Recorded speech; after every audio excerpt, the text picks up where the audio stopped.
Hi everyone. So it's Sunday night, June 3rd, and I'm coming to you from Costa Rica. I had full intentions of doing this as a Facebook Live, but unfortunately it is pouring rain outside, and so it's greatly affected the upload speed, and a Facebook Live video would never have worked. So I had to record this video and then upload it for you to view now. But nonetheless, my goal is hopefully to continue to do as many Facebook Lives in the coming weeks as possible, because I believe I have a really important message and education that I want to pass along and hopefully make a difference in someone else's life. For this video tonight, because I really think that this is one of the most difficult things that I've ever had to do, I have some notes that I've written down and I'm going to refer back to them, so I'm sorry if I'm looking away. But I do believe that this is an important message, and I'm really more focused on spreading the word than worrying about myself, and so I hope you can understand that. I want to first start by saying that growing up, I struggled a lot with self-confidence and self-esteem issues. Physical appearance was constantly a focus on my mind. For most of my life, I've always been a people pleaser and one of those types of people that just conformed and adjusted to the situation, to the person that I'm around. And I've really always been good at hiding my innermost feelings and my emotions. I don't like to wear a lot of stuff on the outside, and I don't like to be the center of attention, especially when it comes to negative things of focus or attention, and I'm really good about putting on a decent facade and making things appear or seem better than they may really be, or at least kind of fake it till you make it and act like it's good, even when deep down sometimes maybe it's not. And I've put a lot of work and time and effort into personal growth and development in the last 4 years, and I know I've come a long ways, and I know that it's definitely helped. But I also realize and recognize that I have a lot more work in this area to be done. And my hope is that this video today is not only the start of my own journey of working on becoming more vulnerable, being more open and honest, but by doing so that it can have a significant impact on one of you as well. So today, like I said, I checked in to Chatika Wellness and Recovery Center here in beautiful Costa Rica, because tomorrow morning, bright and early, 6 a.m., I'm going to be going in for surgery. And I'm going in to have my breast implants removed. And I've chosen to come to Chatika in Costa Rica because one of the world's leading and most renowned surgeons, Dr. Victor Yarzola, is an expert in this area and this type of surgery, which I'll explain a little bit more about the process later on, but wanted to take a step back and just share a little bit about my background and what got me here and why I am now pursuing breast explant surgery tomorrow morning after having an augmentation initially. So I first got my breast implants in September of 2013, less than 5 years ago. And for those of you who know me, I'm quite health conscious. I definitely research the heck out of things before I do them, and so quite naturally, I did a lot of this in my decision making to get breast augmentation surgery initially. And at the time, I felt like I was going with the safest, FDA approved type of implants. They were the silicone textured gummy bear, if anyone is familiar with these implants. They were placed under the muscle, which was supposed to prevent any sort of complications or have a higher percentage of preventing complications. I should never say that anything is 100%. But again, from what I could tell, I was doing everything right, and I was going to a top doc, and I went and had the procedure operated by in a pristine plastic surgery center, and everything about it seemed like I was putting myself at the least amount of possible risk. And for me at the time, it was definitely something that I felt was a good decision for me. And I want to let you know that I made the decision to get implants for myself and myself only. It was purely at the time because I believed that it would provide a boost in self-confidence. And it did. It absolutely did. And for a while, I truly felt like it was one of the best decisions of my life. And I preached to women about it, and I shared how much better I felt about myself. And I encouraged a lot of my friends to undergo breast augmentation surgery as well. And I'll tell you today, I feel absolutely horrible for doing so. And of course, hindsight's 2020, and I know I can't beat myself up about this, but please know, for any of you out there who I said getting implants was a good thing, or that I gave you my recommendation, I truly am very, very sorry.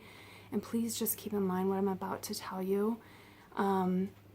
Or just, I guess, keep in mind, or keep it filed in the back of your mind what I'm about to tell you, so that if you ever have any questions or doubts, maybe a little piece of my story will resonate with you.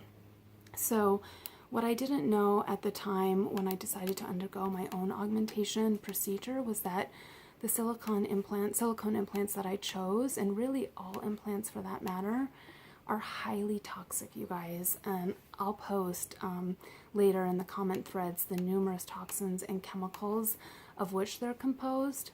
But basically, since they were placed in my body, they've slowly been disintegrating, and thereby causing unbelievable damage and harm, to the point that I've become incredibly ill, especially in the last 3 to 6 months. But it wasn't until 2 months ago that I even learned about something called breast implant illness, or BII, which you'll come to hear me talk about and share more. But as soon as I learned about it, I was able to connect the dots. Basically, BII explained a number of weird and unexplained symptoms that I've been dealing with actually ever since implants were first put in, but especially, like I said, in the most recent months.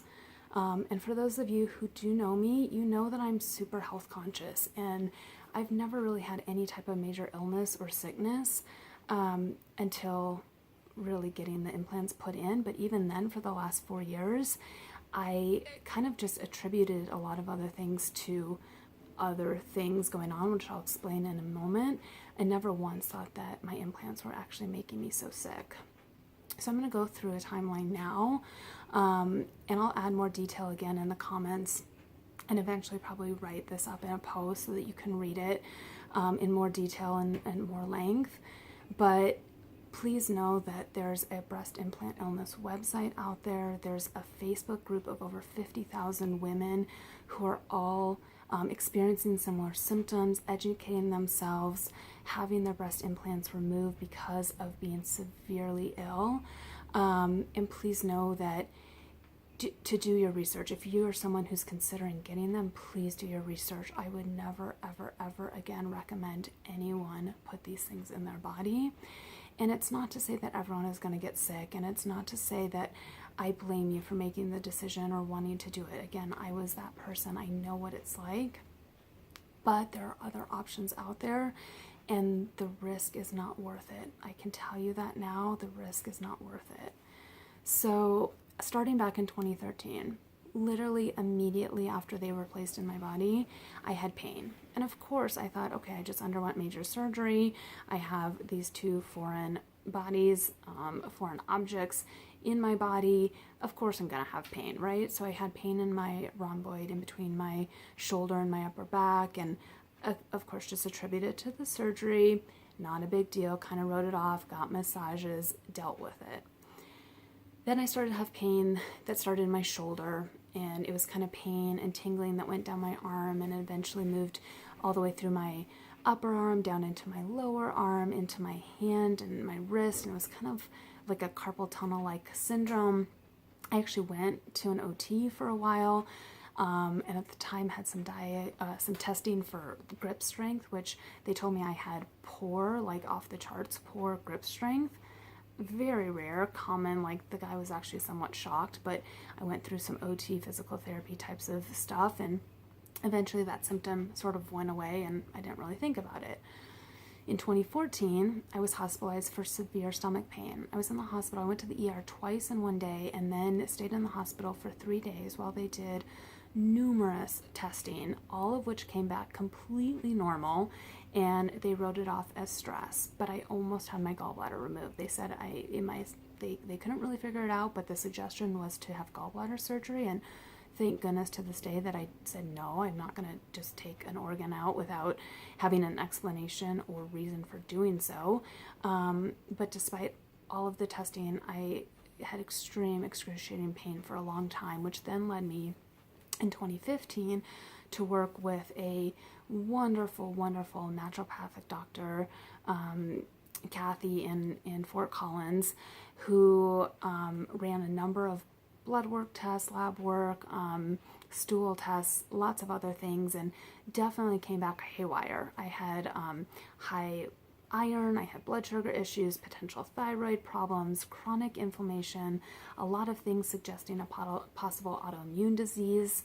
And so I worked with her for over a year with different supplements and dietary changes and a lot of things which helped to manage the symptoms, but the blood test just continued to come back weird, to say the least, with no definitive diagnosis. I also then started to get significant leg, back, sort of side, flank, hip pain. I attributed part of it to past car accidents that I had. I had 2 previous car accidents, and I thought I was having a flare-up. I thought it was years of wearing high heels and of teaching aerobics and especially cycling classes. I had an MRI done, and they showed a very, very minute hip labrum tear, but the doctor even said 90% of people that would undergo an MRI would probably show a tiny tear like the one I had, and it should not have been causing the extreme amount of pain that I was experiencing and still actually have to this day. That's now been 2.5 years. It really, I mean, it was almost debilitating. I felt at some point I would have to get a cane to help. I would get out of bed and just wobble and be so unstable trying to work out the pain, especially after resting or sleeping or long moments of sitting. And then in the last year and a half, and then most recently, I'll talk about some of the most recent symptoms, but really going back a year, even since we quit our full-time, highly stressful career jobs, moved abroad to Mexico, I've become increasingly more moody, more irritable, more depressed, crying for no reason. My hair has become extraordinarily dry, like horsetail dry craziness. I used to have beautiful, gorgeous, silky hair, and it's just like a massive frizz-ball most days. And it's increasingly dropping out, like my hair loss in gobs. You guys, I know women lose hair, it's part of a normal process, but this is every single time I brush my hair, massive amounts coming out of the brush. Every time I wash my hair in the shower, massive handfuls of hair coming out. You probably see most of the time I wear a hat now because of just the thinning hair at the top of my hairline. And earlier this year, I randomly tore a calf muscle, like doing hardly anything. I barely stepped down off of a step and the calf muscle tore. Like, that just doesn't happen. I've been having incredibly severe muscle weakness, heaviness in my legs. When I'm walking, it feels like I've got 50-pound sandbags on my legs, extraordinarily tight ligaments. I've been a fitness instructor and in the fitness industry for over 20 years. I can't even reach down past my knees half of the time. I can't reach to tie my shoes. I have to sit down and put my foot up on my knee to be able to tie my shoes. This is all not at all like me. It's so incredibly rare and weird. I've started to have numbness and tingling that go out all of my extremities. I'll wake up in the middle of the night just completely, like, you know, when your hands and fingers go numb and you lose all the circulation, but your entire body and out my limbs primarily. Brain fog, this inability to focus and concentrate and losing words and not being able to understand what people are saying to me even though I'm listening to them. Again, not anything like me. Extremely dry eyes. Most of the time I can't wear my contacts anymore for 1 to 2 hours. My vision is often foggy. My eyes are yellow often, especially when I have a flare-up. The last 3 weeks I've been extremely, extremely clean with my diet in preparation for surgery. But if I contaminate it with anything, I'll get really puffy, closed, heavy eyes, and yellowing. I've been extremely exhausted and fatigued. I'm not even sure if I still have my old corporate job that I would even be able to go to work most days. I spend most of my day in bed or on the couch with zero motivation, zero energy to do anything. I have frequent urination, decreased libido, insomnia. I'm someone who has typically been a great, great sleeper, and now every night I'm up by 2 o'clock in the morning, staying awake for 3 or 4 hours in a night, not being able to sleep. I've got this weird difficulty swallowing. Sometimes night sweats, I'll wake up with just completely drenched head to toe. Pain, I've been getting pain in my lymph nodes, especially under my arm, sort of near the side of my breast, sharp pains, pain in my lymph nodes like in the groin area, and now recently some chest pain and difficulty breathing. So this is no joke, you guys. The symptoms, I know if I continue to leave them in, would only get worse. There are women out there who have Lyme's disease and definitely severe autoimmune conditions, cancers. The implants have been linked to a rare type of breast cancer, specifically from implants. And 2 months ago, I just said to my husband, Aaron, I said, something's just not right. And that's when, thank goodness, Tracy O'Malley also had a Facebook Live video that I saw when she was talking about her own experience with BII, breast implant illness. And I knew immediately, as soon as I began to research this and read about the other women's stories and their experiences, that this was something that I was also suffering from. And I knew immediately I was going to get these things out of my body as soon as humanly possible. And I researched. I knew as soon as I met Dr. Victor Urzola that he was going to be my surgeon, that we were coming to Costa Rica, and this day seriously could not come fast enough. So for tonight, I really am not going to go into much more. I'm going to try to keep this under 20 minutes. But for those of you who know me as someone who is just so adamant about health and wellness and so conscious about the harm of toxicity, it absolutely blew my mind to find out about the makeup of implants and some horror stories about things that are being hidden from women and certainly not shared openly enough to make an informed decision about having this type of augmentation surgery.